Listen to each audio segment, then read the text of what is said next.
Okay, we are now going to talk about sensation and perception. And this is really a terrific topic, one of my favorite topics in Psych 1, because this is where you, this entity, this somebody in a body, meets the world, everything that's outside of you, and how your senses enable you to experience everything outside of you and turn it into something that's meaningful. So, sensation is just detecting what's out there, and perception is about making meaning of it. So, I'm going to show you the difference between sensation and perception.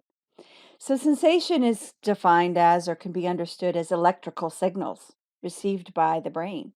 It's meaningless. Sensation is meaningless, but perception is the interpretation of those signals into some sort of meaningful awareness.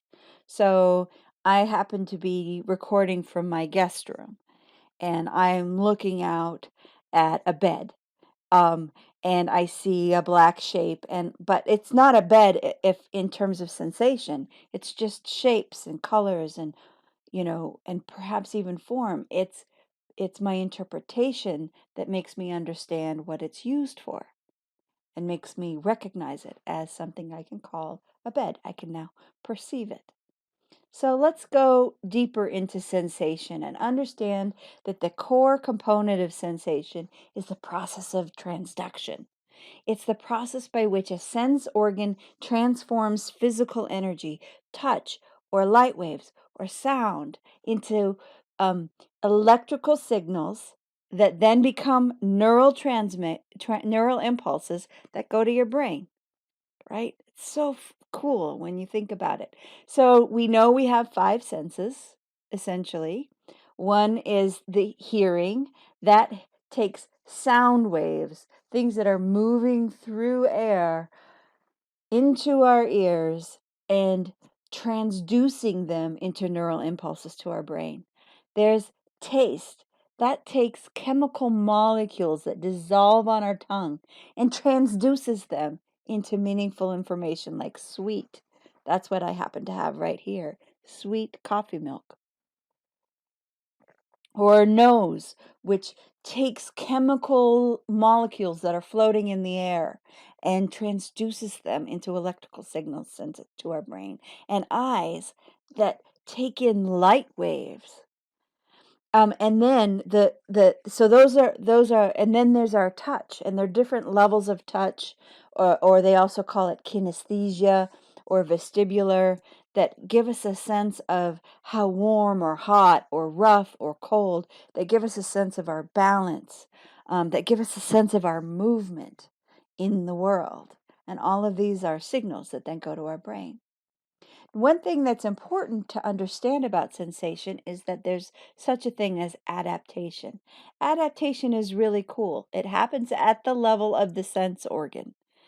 Basically, if you have a stimulus that doesn't change, you kind of adapt to it. You stop noticing the sensory, the sense organ stops responding to this unchanging stimuli. And why this is important? Because as an organism, we are now more sensitive to change. Our attention is brought to things that change, and our attention is diminished when it's in the presence of things that don't change. And this is really useful, helps us to survive. Now, I have here a picture of um, bread because I like the experience of when you walk into, say, a kitchen and the bread is baking. The smell is so wonderful. It's amazing. But let's say you sit down in that kitchen and you have your cup of coffee and you're talking to your friends. That smell of bread isn't as strong anymore. You walk out to the garden and maybe water the plants. You come back and you're going to be hit with that sense like nothing changed in terms of the chemical molecules in the air of the bread baking. What changed when you were sitting there with your friend is that you just got used to it. That's adaptation. Now, it's different than habituation. We're also going to learn a bit about habituation. That's an important process too. But adaptation happens at the level of the sense organs. Habituation happens at the level of brain.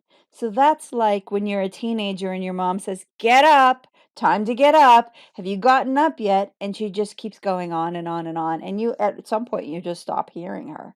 That's habituation. That's happening at the level of brain because you've determined that that's not important. So, like, habituation is when you've identified, or it could also be, yeah, that's good enough about that.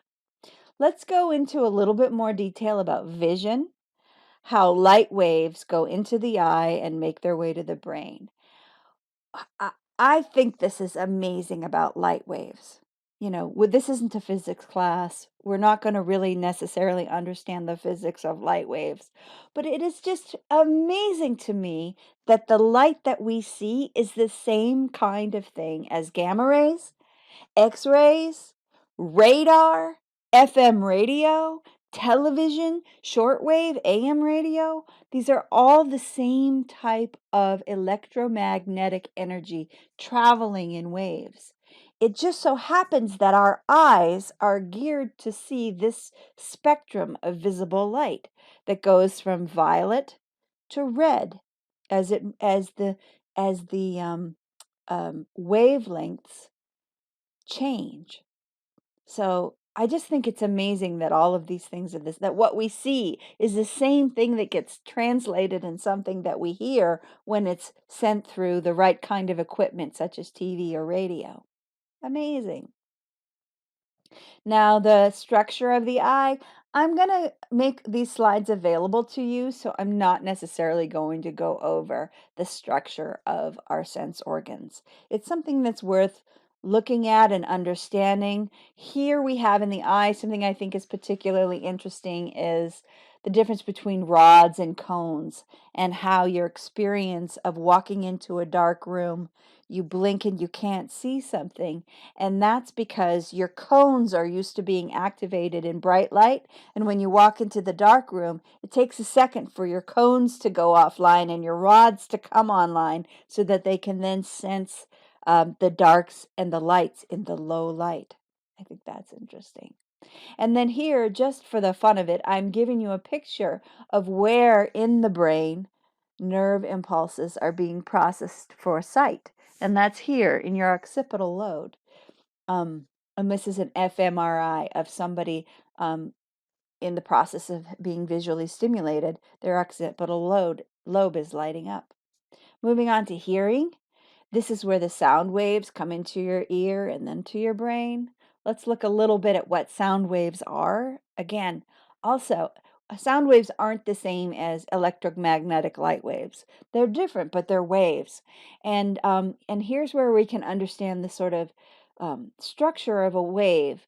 There's amplitude. That's how big the wave is. And there's wavelength. That's how long the wave is. So loudness is loudness you also is sometimes referred to as amplitude. That's how big a wave is. And frequency is how close the waves are together, how short or long. So high pitched is this here. High pitched frequency and low pitched frequency. High pitched, the waves are very close together. Low pitch, the frequency of the wave is very long and separated out from each other. A decibel is how we measure loudness, and that's important when we begin to understand hearing loss. Here's a picture of the ear and how sound wave moves into the ear, hits the eardrum, causes vibration, um, and this complex system transduces it into a nerve impulse to the brain. And here we see an fMRI of somebody just listening to speech. And you can see how a lot of the activity is happening here in the temporal lobe. Now, how do we know what direction a sound is coming from? This is based on the fact that you have two ears and they're not in the same place. So your brain can actually detect which uh, in which ear the sound got to you first. Boop, boop. So then you turn, if the sound gets to this ear first, you turn your head in that direction to hear it. Sounds pretty cool. Now let's talk a little bit about balance.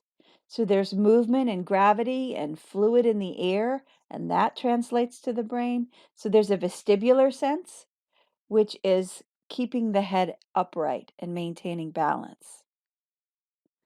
There's the kinesthetic sense, which gives you an understanding of how your body is moving in relationship to gravity.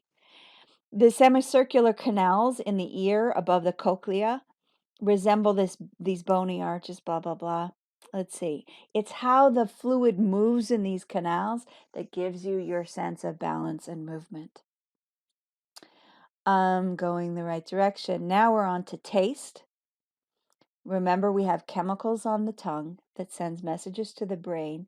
And I wanted to give you this picture of where on the tongue the different tastes are. Essentially now it's understood there are four basic tastes. One is umami, which is the taste of meat or tomatoes or mushrooms, a certain earthy taste. Sour, lemons would be along the side of our tongue toward the back. Sweet is actually toward the front of your tongue. Bitter is toward the back of your throat. That might be why you're like, ugh, ugh, ugh, right, when you're disgusted. Because bitter is usually the universally, babies don't like bitter instinctively. And then salty, which is all around the tongue. So then here's an fMRI of the brain tasting something pleasant. Look at how all over the place this is. That's because taste is very fundamental. It's very related to our pleasure um, and reward systems. So the sense of sweet is sort of the initial first pleasure a baby has. Nursing from the mother's milk, it's a sweet taste. It's the sense of comfort. It's the sense of care. Like so many things are cued up and related. Memories are associated with tastes and smells. So when we're tasting, we actually have all sorts of things going on in our brain. Smell are chemicals in the air going into the nose, going into the brain. And here's an image of how these volatile molecules enter the nose, go into the olfactory bulb, and gets transduced into the nerve cell. And I love this MRI image of what the brain looks like when it's smelling something bad.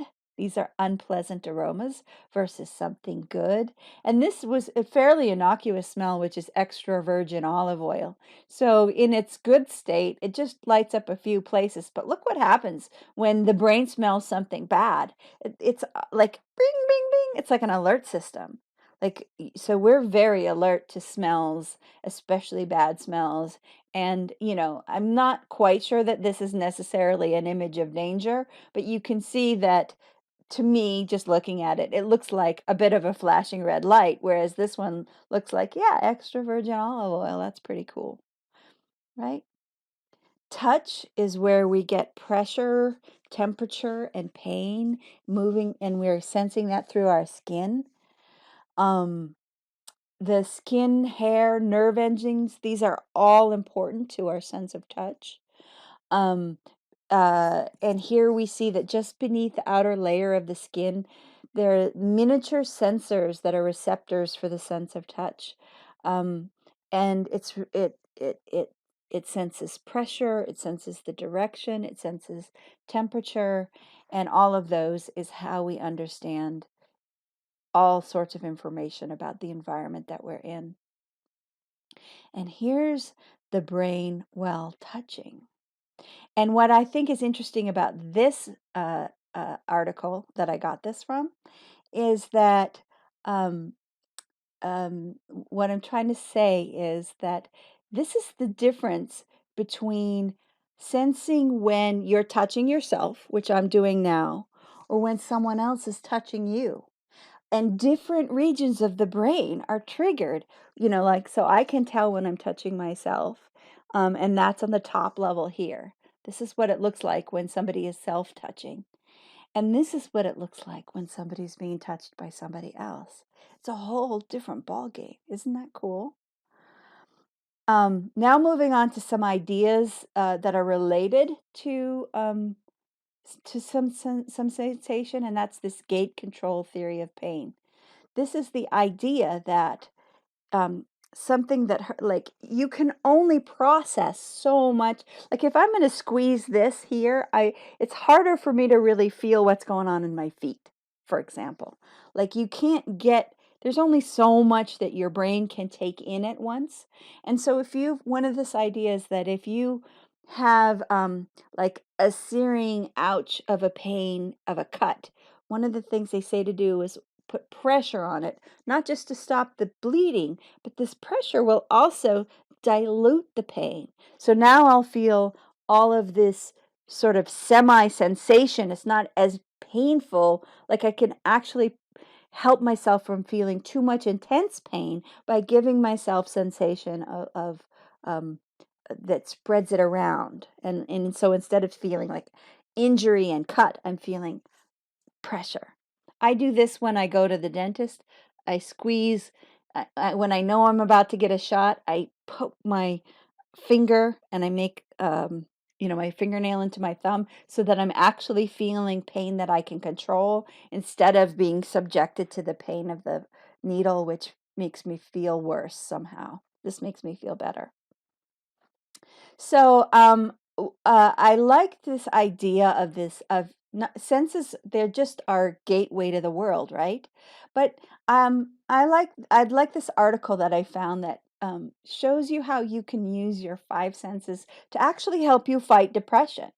So, like the light and the color that you have, the light from the air, the not the air, the light, for example, there's seasonal. We'll get into all of these depression things, but maybe rather than me going into this article, I'm going to just encourage you to go look at. But different smells can lift your mood, and different tastes can actually help you to feel less depressed. Different sensations of taking a shower or getting a hug or having a heavy blanket can make you feel more secure, or the warmth of a pet can trigger parts of your brain that might make you feel less alone and less depressed. Certain music, soothing voices. I tend to listen to a lot of NPR in part because the voices are calm, and I like that. It makes me feel less alone in some ways, if I'm alone at home, and it also makes me feel calm. So think this is just an article to make you think about how you can use your senses to make yourself feel better. And as an ex, no, I have an assignment associated to Beyond the Five Senses, where I'm going to ask you to read this article, and you can see new ways in which sensation is being innovated with. Okay. Now we're going to talk about perception. Perception, remember the most important thing that we learned about stress when we studied stress? It was the interpretation of a situation as threatening. Well, perception is that interpretation. Perception can only exist by interpretation. Perception is interpretation. So it's the experience that we have after our brain assembles and combines hundreds of individual meaningless sensations into a meaningful pattern or image. Some perceptions seem to be organized in a predetermined way. Like we have innate propensities to perceive certain things. For example, faces. We're innately designed to see and recognize faces. Babies will see faces and look at something that vaguely like a mess of lines or dots that might have a vague hint of a face in it. The baby will look at that longer than something that has no hint of a face in it. We're also predisposed to perceive things in terms of distance, in terms of the continuity of an object. So we can understand an object as it moves through space or as it rotates in space. We have predisposed ability to perceive things in these ways.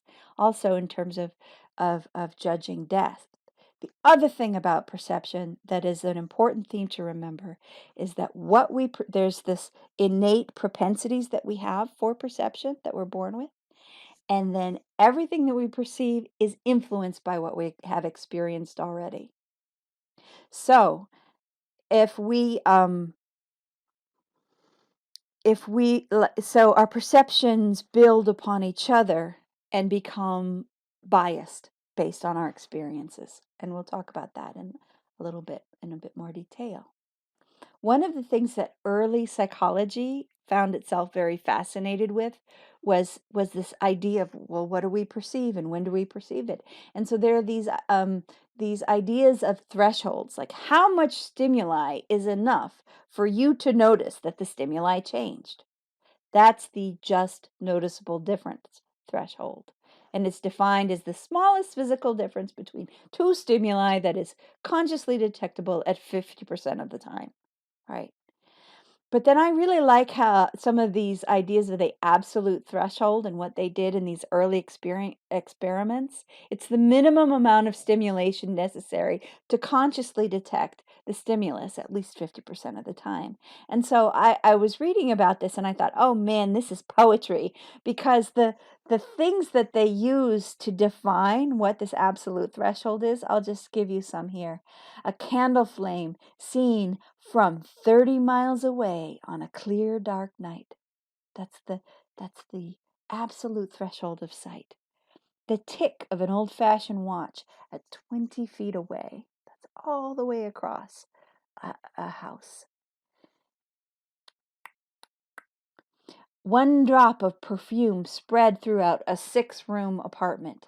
1 teaspoon of sugar in 2 gallons. That's the big milk jug, 2 gallons of water. And a bee's wing falling on your cheek from a height of about an inch. These are such interesting ways of describing the absolute threshold.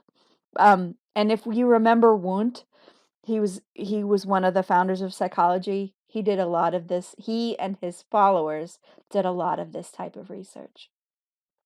Another concept that's important to think about with perception is the difference between bottom-up processing and top-down processing.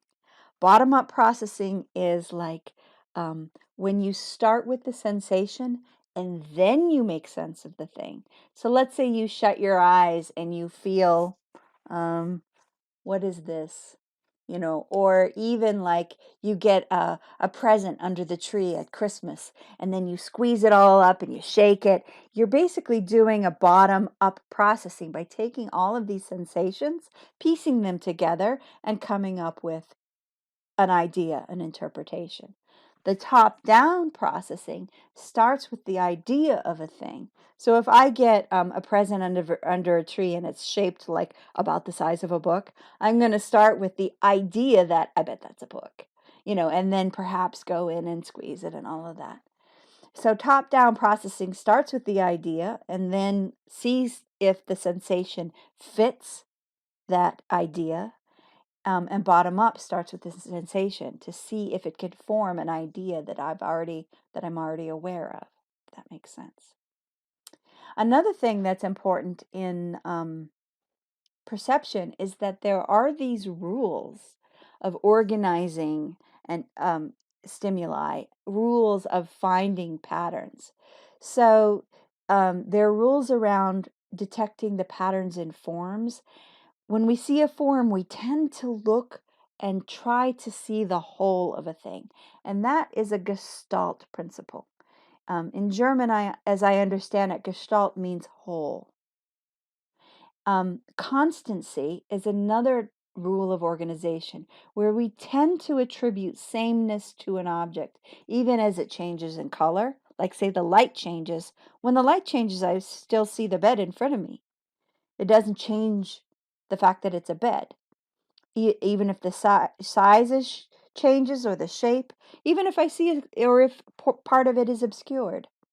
And then depth. There are rules for how we then experience how near or far things are from us. And we're going to look at a little bit of those. But before I go into more detail about those rules, I want to just say to you something about illusions. I'm going to show you some illusions now. And one of the things that I want to point out about illusions is that an illusion itself, the fact that we are prone to sort of see something and go, huh? It's evidence that we are predisposed to perceive information in determined ways. Like, and so I'm going to show you one here, and I think this will work for you. As you watch this and you look at this, just sort of let your eyes see what happens when you just sort of kind of look at this. And what happens for me, I'll tell you, is that this looks like an animated GIF and it looks like the wheels are spinning. And but if you stop and sort of focus in, you can see that it's actually nothing is spinning on this at all. It's just that the illusionist, the person who created this illusion, understands some of the principles of how we perceive motion. And they're using the motion rules to give us the sense of this is a spinning wheel. This is the illusion of figure and ground. And as you look at this picture, form a sense of what you see. And what I'm going to tell you now, if we were together, I'd ask the room to raise their hands. And I'm going to tell you, you might see a picture of a skull. And you might see a picture of an old-fashioned lady with a fancy hairdo looking at herself in a mirror. And she's got a bunch of bottles on her vanity. And if you can't see, at some point, you're going to see both and you're going to go, whoa, and it's going to freak you out. But this is the principle of figure and ground. So depending upon what you see as sort of the foreground, if you see the white as the foreground, it's going to look like a skull. And if you see the dark of the hair as the foreground, it's going to look like a lady. And another thing that is interesting is that context is the cue for size.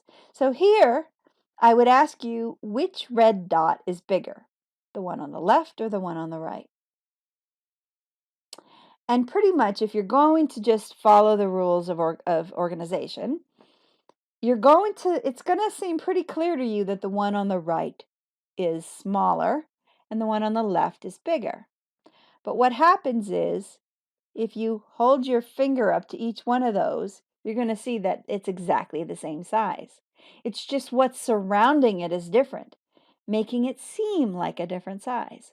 But when you actually measure it, it's exactly the same. Moving on, here are some Gestalt principles that have been determined. So there's the closure principle that's here. We read this as a G, even though we could read it as a C and then some other little symbols, because they're not separate, they're not together. But our mind closes this and creates, because we know that a thing of G exists in the world, so we recognize that this is a G. There's also the principle of proximity, in which things that are together, we group together. There's a symbol of continuity.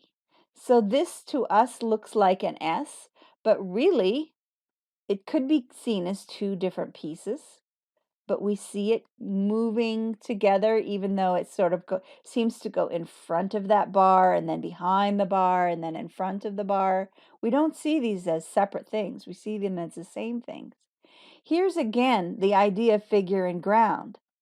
Like, we read it as an A because we see this word as Gestalt. But really, inside, you could say, oh, look, there's a little tree. If you look at the white part, it's the tree. So these are Gestalt principles. Now I'm going to show you a very famous logo, and I'm going to give you a second to look for the figure ground Gestalt principle that's being. So you're looking, and now I'm going to point it to you. Do you see it? It's this. In the FedEx logo, there's an arrow pointing forward. Isn't that neat? I'd been living with FedEx my whole life, and I never saw this arrow. But they created the logo, so there's sort of maybe this subliminal image that FedEx is going to get you there.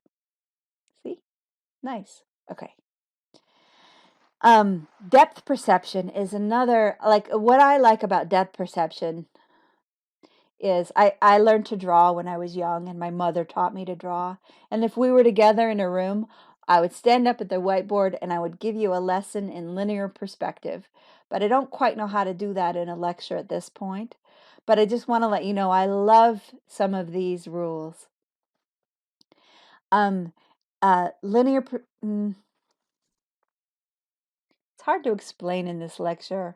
And I may just have to point you in the direction of the textbook for you to sort of see examples of each one of these. But basically, so instead of going through each one of these, I'm going to point your attention in the direction of this.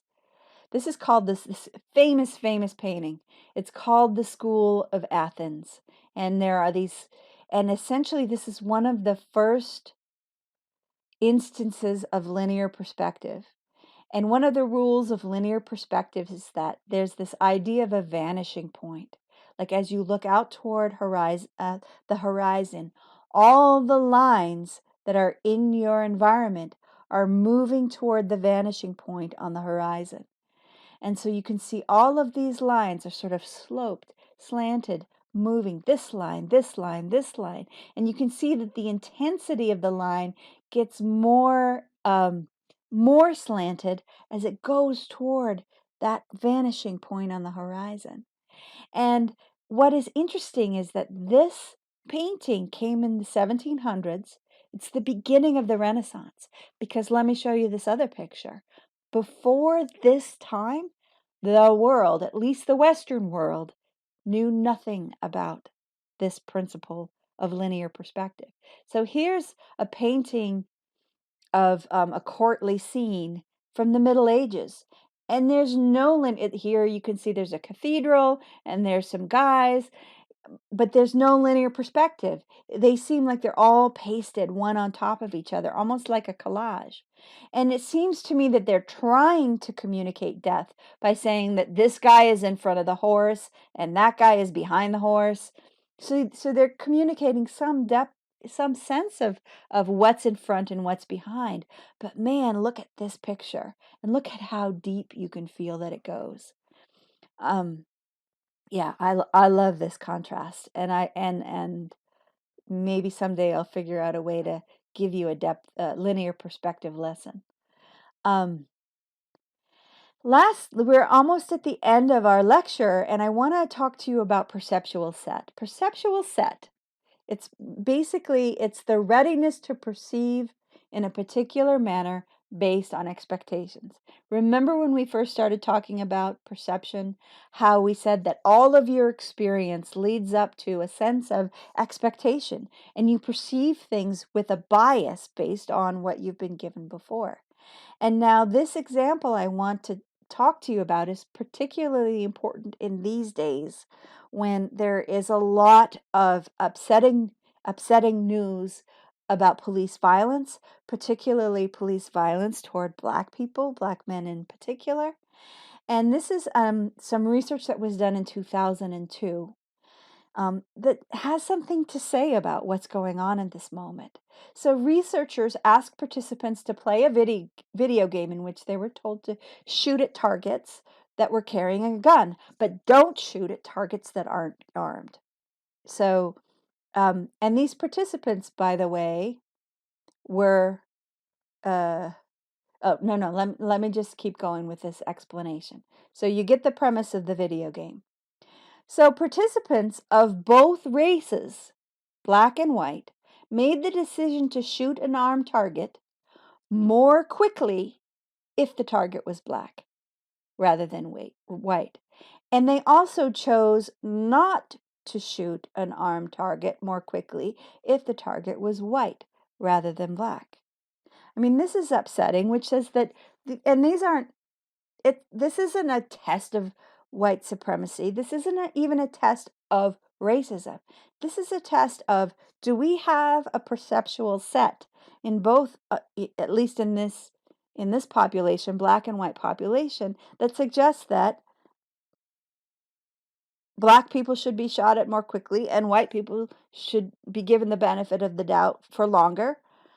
you know, and this research, and there's multiple research that followed it up, that shows that because of the messages and experiences that we may be getting through shows like Bad Boys, Cops, or movies that continuously show black men as criminals, um, news reports that emphasize crime done by black people but not white people. These are all things that add up to a perceptual set that then might mean that perfectly well-meaning people could be subject to a perceptual set that is actually extremely harmful for some of our neighbors, right?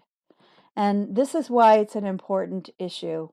And, I know a lot of people are deeply offended by the idea that they might be racist, when what I'd rather have them think about is, instead of racism as a personal, individual set of beliefs that you hold, it could be something that's wider, more systemic, and it's a set of unconscious perceptions or perceptual set that we may all hold without even meaning to. That's why we need to be open to talking about it. So that is the crux of what we were talking about. And I do have a couple more things to say about non-conscious processing, because it's related to perceptual set, because you process information without being conscious of it. Let's see how quickly I can move through this, because I know you probably want to be done. Here's some research where, nope, I'm not going to talk about them. But if you go to the slides and download them, you can read about each one of these research, and also access the articles and read them for yourself in the from the peer-reviewed journal. Okay, so I hope you enjoyed this lecture. I definitely find this particular topic fascinating, and I hope you do too. Okay.